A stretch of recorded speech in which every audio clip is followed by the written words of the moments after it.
हमारी हिजाब सीरीज के पहले पार्ट में आपने देखा कि कैसे यूरोप में हर जमाने में हिजाब रूपी कोई पहनावा पहनने का रिवाज रहा। केवल पिछले 100 वर्षों में पश्चिमी यूरोप के देशों की महिलाओं ने सिर ढकना छोड़ा है। उसमें भी अनेक ग्रुप्स या मौके ऐसे हैं जब ये महिलाएं आज भी सिर ढकने के लिए हिजाब रूपी कोई पहनावा पहनती हैं, जबकि पूर्वी यूरोप में तो आज भी महिलाएं सिर के बालों को ढके नजर आ जाएंगी। आज के एपिसोड में हम भारत की बात करेंगे। कई लोगों का कहना है कि भारत के इतिहास में कभी भी सिर ढकने का कोई रिवाज नहीं रहा। आरोप लगाने वाले तो यहाँ तक कहते हैं कि मुस्लिम इन्वेजन के बाद हिंदू महिलाओं ने सिर और चेहरे को ढकना प्रारंभ किया क्योंकि मुगल सुंदर लड़कियों को उठा ले जाते थे। यदि हिंदू महिलाओं में पर्दा प्रथा इसलिए आई तो उनसे अधिक तो इस प्रथा का पालन मुस्लिम महिलाएं करती दिखाई देती हैं। यदि सिर या मुंह ढकना इसलिए था जैसा कि आज कहा जा रहा है तो फिर मुस्लिम महिलाएं पर्दा करती नहीं दिखाई देती। आरोप लगाने वाले खजुराहो के मंदिरों का उदाहरण देते हुए कहते हैं कि खजुराहो मंदिरों में औरतों की बिना सिर ढके मूर्तियां सबूत है कि भारत में सिर ढकने का रिवाज नहीं था और मुस्लिम हमलावरों के आने के बाद यह प्रथा प्रारंभ हुई। हकीकत यह है कि यदि आपका तर्क सच्चा नहीं है और आपने केवल अपनी बेतुकी बात को साबित करने के लिए कोई तर्क बना लिया है तो वो आपको फेल तो करेगा ही। खजुराहो के मंदिरों की औरतों ने तो कपड़े भी नहीं पहन रखे। आपके तर्क को यदि सही माने तो उसको लेते हुए दूसरी ओर के लोग तो ये भी कह सकते हैं कि भारत में महिलाओं द्वारा कपड़ा पहनने का रिवाज भी नहीं था और आक्रमणकारी मुसलमान बेहतर सभ्यता लेकर आए थे जिसको यहाँ के हिंदुओं ने अपनाया। आज हम ये भी देखेंगे कि दोनों पक्षों के आरोप कितना सही है कितना गलत। सबसे पहले प्यू रिसर्च द्वारा भारत में सिर ढकने की प्रथा की बात करते हैं। इसका शीर्षक है in India head coverings are worn by most women including रफली 6 in 10 हिंदूज। भारत में 10 में से 6 महिलाएं हिंदू महिलाएं अपने सिर को ढका करती हैं। प्यू रिसर्च के अनुसार भारत में 61% महिलाएं जब घर से बाहर होती हैं तो अपने सिर को ढक कर रखती हैं। इनमें 59% हिंदू महिलाएं जबकि 89% मुस्लिम महिलाएं और करीब उतनी ही यानी 86% सिख महिलाएं अपने सिर को ढकती हैं। जबकि सिर ढकने के तौर तरीके विभिन्न धर्मों के मानने वालों में अलग हो सकते हैं। प्यू रिसर्च से यह भी पता चला कि उत्तर, सेंट्रल और पूर्वी भारत में यानी जिसको आप हिंदी बेल्ट कह सकते हैं वहां सिर को ढकने की प्रथा अधिक है, जबकि दक्षिण भारत में यह उतना प्रचलित नहीं है। रिसर्च के अनुसार बिहार, मध्य प्रदेश और राजस्थान में 10 में से 9 यानी 90% महिलाओं का कहना है कि वो पब्लिक में कोई हेड कवरिंग पहनती हैं, जबकि तमिलनाडु जैसे राज्य में केवल 16% महिलाएं ही हेड कवरिंग पहनती हैं घर से बाहर निकलते समय। कर्नाटक में 44%, आंध्र प्रदेश में 26%, तेलंगाना में 29%, केरल में 17% और तमिलनाडु में केवल 16% महिलाओं ने सिर ढकने की बात की। प्यू रिसर्च के अनुसार हिंदुओं में तो उत्तर और दक्षिण के तौर तरीकों में अंतर है। मुस्लिम महिलाएं भले ही उत्तर में हो या दक्षिण में वो अपने बाल ढके रखना पसंद करती हैं। दक्षिण में 83% मुस्लिम महिलाओं ने कहा कि वो अपने सिर को ढके रखती हैं तो केवल 22% हिंदुओं ने ऐसा बोला, जबकि उत्तर भारत में 85% मुस्लिम और करीब उतनी ही यानी 82% हिंदू महिलाओं ने बाहर निकलने पर अपना सिर ढके रहने यानी बालों को छिपाए रखने की बात की। क्या यही कारण है कि हिजाब पर बैन लगाने के लिए दक्षिण भारत का कर्नाटक राज्य चुना गया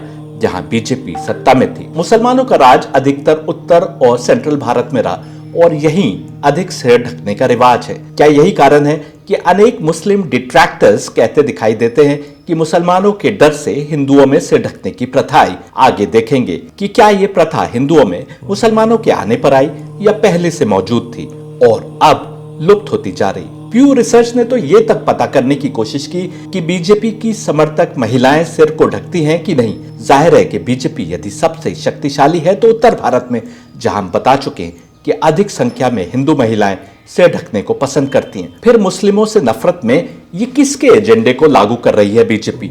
रिसर्च के अनुसार 66% महिलाएं जो बीजेपी के लिए अच्छा दृष्टिकोण रखती हैं वो बाहर निकलने पर अपने सिर को ढके रखना पसंद करती हैं, जबकि वो महिलाएं जो बीजेपी के लिए अच्छा दृष्टिकोण नहीं रखती उनमें से 53% बाहर निकलने पर अपने सिर को ढकती हैं। इसका कारण यह हो सकता है कि जो अधिक धार्मिक महिलाएं हैं वो अपने सिर को ढकना पसंद करती हैं और हिंदुत्व के एजेंडे पर अधिकतर अपने को धार्मिक समझने वाले लोग बीजेपी के साथ हो लिए। थोड़ी देर के लिए हिंदू मुस्लिम की बात छोड़कर सिखों की बात करते हैं। 1699 में 10वें सिख गुरु गुरु गोबिंद सिंह द्वारा जारी एक फरमान में सिखों को अपने बाल काटने की मनाही कर दी गई। सिखों ने अपने बालों पर टर्बन या पगड़ी बांधना प्रारंभ किया। हर सिख के लिए जरूरी है कि वो अपने सिर को ढके रखे, लेकिन ये केवल मर्दों के लिए ही अनिवार्य नहीं है। सिख महिलाओं में इस रिवाज पर अधिक बात इसलिए नहीं हुई क्योंकि पुरुष प्रधान सिख समाज में महिलाएं अधिकतर घर की चारदीवारी तक सीमित थीं। बीबीसी की इस रिपोर्ट के अनुसार सिख पुरुषों के समान सिख महिलाओं को भी अपने बालों को ढककर रखना अनिवार्य है, भले ही वो बैप्टाइज सिख हो, यानी वो जिन्होंने अमृत संस्कार या अमृत साचर की दीक्षा ली है, या फिर वो सहजधारी सिख हो। विकिपीडिया के अनुसार अमृत संस्कार या अमृत साचर, जिसे खांडे दे पाहुल भी कहा जाता है, दीक्षा का सिख समारोह है जो बपतिस्मा से मिलता जुलता है। अमृत गोचर दीक्षा संस्कार गुरु गोविंद सिंह द्वारा शुरू किया गया था जब उन्होंने 1699 में खालसा की स्थापना की थी। एक सिख जिसे खालसा में दाखिल किया गया है, उसके पुरुष को सिंह और महिला को कौर के बाद अमृतधारी या खालसा के रूप में नामित किया गया है। दीक्षा लेने वालों से अपेक्षा की जाती है कि वो स्वयं को वाहे गुरु को समर्पित करें और खालसा राज की स्थापना के लिए काम करें। बीबीसी की जिस रिपोर्ट का हमने हवाला दिया उसके अनुसार सिख महिलाओं की बहुत बड़ी संख्या, यहाँ तक कि विदेशों में भी, अब सिर को ढकने के लिए पगड़ी पहनती है। जो पगड़ी नहीं पहनती वो अपने सिर पर टाइट स्कार्फ बांधती हैं और बाकी बच्ची चुन्नी को सिर पर डालती हैं ताकि उनका सिर और बाल ढके रहे। कनाडा की वाटरलू यूनिवर्सिटी के डोरिस जैकब्स की रिसर्च के अनुसार जो अधिक धार्मिक सिख महिलाएं हैं वो चुन्नी के स्थान पर पगड़ी पहनना ज्यादा उचित समझती हैं। सिखों की बात तो हो गई, हमारा प्रश्न जो कहते हो कायम है कि क्या उत्तर भारत में घूंघट करने की या महिलाओं द्वारा सिर ढकने की प्रथा मुसलमानों की देन है या पहले से थी और हम स्वयं अपनी संस्कृति को तोड़ने मोड़ने और बदलने की राह पर चल चले। घूंघट के लिए उत्तर भारत में अनेक नाम प्रयोग किए जाते हैं। घोमता, ओढ़नी, उड़ानी, लाज, चुनरी, झुंड, कुंड आदि। जैसे हमने यूरोप का उदाहरण दिया था, शादीशुदा हिंदू, जैन और सिख महिलाएं अपने सिर को ढकने के लिए और अनेक बार चेहरे को भी ढकने के लिए हेड स्कार्फ समान कपड़े का प्रयोग करती हैं। कभी साड़ी के आंचल या पल्लू को भी सिर पर डाल लिया जाता है ताकि वो घूंघट समान दिखे। कुछ महिलाएं दुपट्टे को भी घूंघट के तौर पर प्रयोग करती हैं जिससे छाती, सिर के बाल और चेहरे को ढका जा सके। ये प्रथा पौराणिक काल से हिंदुओं में राइज है, मुसलमानों के आने से बहुत पहले से। प्रमुख था हिंदी बेल्ट में, विशेषकर हरियाणा, उत्तराखंड, राजस्थान, हिमाचल प्रदेश, दिल्ली, उत्तर प्रदेश, मध्य प्रदेश, छत्तीसगढ़, बिहार, झारखंड और पाकिस्तान के पंजाब और सिंध में अनगिनत महिलाएं हमें घूंघट के द्वारा अपने बालों और कई बार चेहरे को छिपाए नजर आ जाएंगी। आप इसको ओल्ड फैशन ग्रामीण इलाकों के तौर तरीके भी कह सकते हैं, लेकिन ऐसा कहते समय हम भूल जाते हैं कि हम इसी संस्कृति को छोड़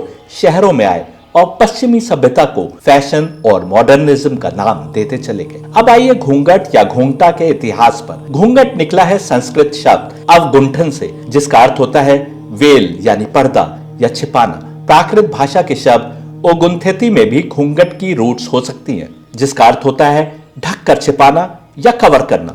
वही मकसद जो हिजाब से पूरा होता है वही इसके द्वारा पूरा हो रहा है। हिजाब का अर्थ भी छिपाना है, यानी हिजाब का पैरेलल शब्द यदि संस्कृत में है तो अवगुंठन है और प्राकृत भाषा में है तो वो ओगुंथेती है। प्रारंभिक संस्कृत शब्दावली में बहुत से शब्द थे उन महिलाओं के लिए जो विभिन्न प्रकार के हिजाब पहनती थी। अवगुंठन उसको कहते थे जब चादर से पर्दा किया जाए। उत्तरिया कंधों के पर्दा करने को कहते थे। अधिकंठा गर्दन को छिपाने के लिए प्रयोग होता था और सिरोवस्त्र सिर को ढकने या सिर को छिपाने के वस्त्र के लिए प्रयोग होता था। बूंदी की प्रख्यात राजपूत मिनिएचर पेंटिंग्स में महिलाएं घूंघट किए देखी जा सकती हैं। 320 से 550 एडी के दरमियान गुप्ता पीरियड की इस मूर्ति में महिला को चेहरा छिपाए देखा जा सकता है। ये उस समय की मूर्ति है जब अरब में मुसलमानों के अंतिम पैगंबर का जन्म भी नहीं हुआ था। गुप्ता पीरियड के बाद के दौर में मृच्छा काटिका के लेखक शुद्राका बताते हैं कि कुछ महिलाएं अवगुंठन पहना करती थी। हालांकि उनके अनुसार महिलाएं हर समय बालों को छिपाने की इस ड्रेस को नहीं पहनती थी। ये स्पेशल ओकेजन्स पर जैसे शादियों के समय या घर से बाहर निकलते समय पहना जाता था। इससे पता चलता है कि पर्दा बाहर वालों से किया जाता था और घर में करने की आवश्यकता नहीं थी। मृच्छा काटिका में लिखा है कि वसंता सेन की मां को जब एक बहुत दौलतमंद व्यक्ति से आभूषण आदि मिलते हैं जो वसंत सेन से विवाह करने का इच्छुक था, तो मां अपनी पुत्री वसंत सेन को उसकी नौकरानी के साथ आभूषण आदि पहनाकर रथ में भेजती है और अपनी पुत्री को अवगुंठन यानी हिजाब पहनने को कहती है, जिससे पता चलता है कि केवल वही महिला नहीं जिसका विवाह हो गया था, बल्कि वो भी जिसने अपना वर चुन लिया था, यानी जिसकी सगाई या मंगनी हो गई थी, वो भी सिर और चेहरे को ढकती थी। मृच्छा काटिका के अंत में जब वसंत सेन का विवाह हो जाता है तो उसको वधु शब्दा कहा गया है, जिसने पर्दा किया हुआ था, यानी वसंता से नाम अवगुंठिया। इसी मृच्छा काटिका में वसंत सेन की नौकरानी मदनिका का भी उल्लेख है, जो अपने प्रियतम सर्विलाका से विवाह करती है, जो चोर था लेकिन चोरी करना छोड़ देता है। पति कहता है कि उसने वधु शब्दा अवगुंठनम का टाइटल प्राप्त कर लिया, यानी दुल्हन का टाइटल, और हिजाब उसको मिल गया।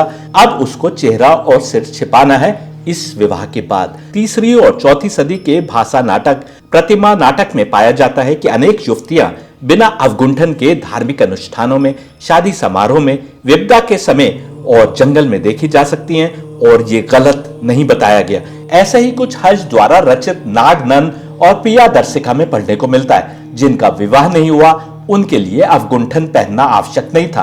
बाद के समय में शिशुपाल अवधा और दक्ष कुमारा चरित्र में भी अवगुंठन को महिलाओं द्वारा किए जाने वाले हिजाब के रूप में ही पेश किया गया है। प्रख्यात हिंदू फिलोसोफर शंकर के अनुसार स्थान विश्वर की महिलाएं अपने चेहरे को निकाब से ढक कर आया जाया करती थी। ये सब छोड़िए, शादी में मुंह दिखाई की रस्म बताती है कि मुंह भी छिपाए रखा जाता था। आज वो महज रस्म बनकर रह गई है। बुद्धिस्ट महायान लिटरेचर में ललिता विस्तार सूत्र के अनुसार नई शादीशुदा दुल्हन यशोधरा ने बड़ों के सामने हिजाब करने, यानी ओगुंठिती या ओगुंठिका पहनने से इनकार कर दिया। इसको मर्यादा और तौर तरीकों के खिलाफ जानते हुए लोगों ने उसको बुरा भला कहना शुरू कर दिया।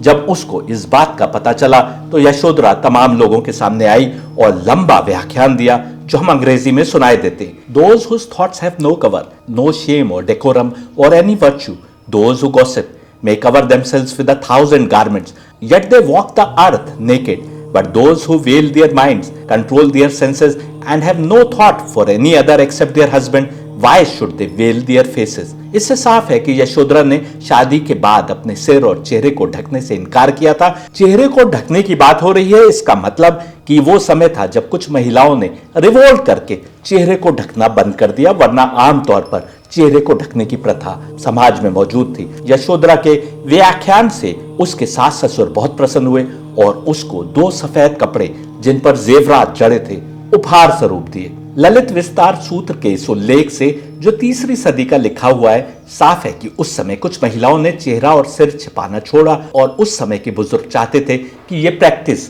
वैसे ही चलती रहे। कालिदास के मशहूर नाटक अभिष्नाना शकुंतलम में, जो तीसरी और चौथी सदी एडी में लिखा गया, जब हीरोइन राजा दुष्यंता के महल में उसकी पत्नी बनकर आती है और राजा उसको नहीं पहचान पाती, तो राजा कहते हैं कि कस्वेत अवगुंठानवती, यानी ये पर्दे में कौन है, और फिर फौरन ही निगाहें हटा लेते हैं, ये कहते हुए कि अनिर्वर्णनीया पराकालतरम, यानी दूसरे की पत्नी की ओर नहीं नजर की जाती। इससे भी साफ है कि शादीशुदा महिलाएं गैरों के सामने पर्दा किया करती थीं, जैसा कि यूरोप में किया जाता था, जो हम पिछले एपिसोड में दिखा चुके। वाल्मीकि रामायण 5वीं सदी बीसी से तीसरी सदी एडी के बीच किसी समय लिखी गई। इसके अनुसार जब रावण के वध की खबर उसकी रानियों तक पहुंची तो वो रोती बिलखती बिना अवगुंठन के बाहर निकल आई। रानी मंदोदरी रावण की लाश के पास आकर कहती है, आपको अंग्रेजी में सुनाते हैं, Why do you not get angry, beholding me, having put off my veil, walk out on foot by the city gate? Do you behold your wives who have thrown off their veils? Why are you not angry, seeing them all come out of the city? तुम क्यों गुस्सा नहीं होते हो मेरे ऊपर कि मैं बिना पर्दे के चलते हुए शहर के दरवाजे से बाहर आ गई? तुम क्यों नाराज नहीं हो अपनी पत्नियों पर कि उन्होंने अपना पर्दा हटा फेंका? तुम क्यों नाराज नहीं हो कि वो शहर से बाहर आ गई? इससे साफ है कि रावण की पत्नियां भी बिना पर्दे के घर से बाहर नहीं निकलती थी। वाल्मीकि रामायण के ही अनुसार जिस समय राम और सीता वनवास के लिए निकल रहे थे और अयोध्या वासी बड़ी संख्या में जमा थे, उस समय राम अपनी पत्नी सीता से कहते हैं कि अपने पर्दे को हटाएं ताकि अयोध्या के लोग उनको देख सके। कुछ लोगों का कहना है कि रामायण में बस यही उल्लेख है कि सीता भी पर्दे में रहती थी। वनवास के दौरान ऐसा कुछ नहीं लिखा, लेकिन अनेक बातें जो आम हैं वो नहीं लिखी जाती, क्योंकि समझा जाता है कि वो तो सबको पता होगा। सीता भी पर्दे में रहती थी। इसकी ओर एक और स्थान पर इशारा मिलता है। महीनों या वर्षों से राम, उनके भाई लक्ष्मण और उनकी पत्नी सीता जंगलों में विचर रहे थे। जाहिर है रात को सोते होंगे, दिन में चलते होंगे, खान पान की आवश्यकताओं को पूरा करते होंगे, लेकिन वाल्मीकि रामायण के किष्किंधा कांड सर्ग 6 की यदि माने तो उसके अनुसार जब रावण सीता हरण करके ले जाता है और सीता को ढूंढने की बात आती है तो लक्ष्मण कहते हैं कि वो ना तो सीता के ब्रेसलेट और ना ही ईयररिंग्स पहचानते हैं, क्योंकि उन्होंने सीता की शक्ल तक नहीं देखी है। इंग्लिश में ट्रांसलेशन सुनिए। When Ram thus said, Lakshman said this, I know not the bracelet and I know not the earrings, but because I always salute her feet, I know these anklets well. सवाल उठता है कि वाल्मीकि रामायण ने ऐसा क्यों लिखा। हमारे समाज में ऐसे लोग भी पैदा हो गए हैं जो इस सब को झूठ कहकर नकार देते। यानी हो सकता है कि कुछ लोग कहें कि ऐसा कैसे हो सकता है कि कोई देवर भाभी 7-7 महीनों या वर्षों से जंगल में रह रहे हो और किसी ने दूसरे की शक्ल भी नहीं देखी हो। पर यह वही कहेगा जिसे भारतीय संस्कृति और पुरानी उपदेशों की जानकारी नहीं है। भारत में पश्चिमी दस्तक आने से पहले तक महिलाएं न केवल सिर के बाल ढके रहती थी, बल्कि चेहरे को भी घूंघट से छिपाए रखती थी। यही हिजाब था। केवल 2 ही बातें हो सकती हैं, या तो सीता सारे समय हिजाब में रहती थी, जिसके कारण लक्ष्मण सीता के ब्रेसलेट और न ही ईयररिंग्स को देख सके, यानी हिजाब के कारण सीता की शक्ल भी नहीं देख सके। दूसरा कारण यदि कोई हो सकता है तो उसकी ओर भी कुरान इशारा कर रहा है, जब कहता है, say to the believing men that they restrain their eyes and guard their private parts, that is purer for them, surely Allah is well aware of what they do. इस आयत में मर्दों से कहा जा रहा है कि अपनी निगाहों को नीची रखें। यही सात्विक जीवन या पाक जीवन जीने का तरीका है। कुरान के अनुसार जो मार्ग अंतिम पैगंबर ने बताया वही सीधा और सच्चा मार्ग पहले के अवतार भी बता रहे थे। कुरान और अंतिम पैगंबर ने तो बस उस पहले से चले आ रहे सीधे पथ को दोबारा प्रदर्शित किया, जिससे लोग भटक गए थे। पहले आया अवतारों की शिक्षा में हमें जरा सा भी अंतर देखने को नहीं मिलेगा। समस्या यह है कि हम सनातन धर्म छोड़ हिंदू हो गए। उधर गुमराह मुसलमानों के कैरेक्टर की बुनियाद पर हम इस्लाम समझने की कोशिश करने लगे। मुस्लिम महिलाएं यदि हिजाब पहनती हैं तो ये सीता और लक्ष्मण के आचरण के भी अनुरूप है। हमें सावधान रहना आवश्यक है, क्योंकि महिलाओं के कपड़े उतारने का एजेंडा तमसिक यानी शैतानी एजेंडा हो सकता है। राम के देश में यदि ऐसा होता है तो इसका अर्थ है कि हम राम की शिक्षा से कहीं दूर भटकने लगे।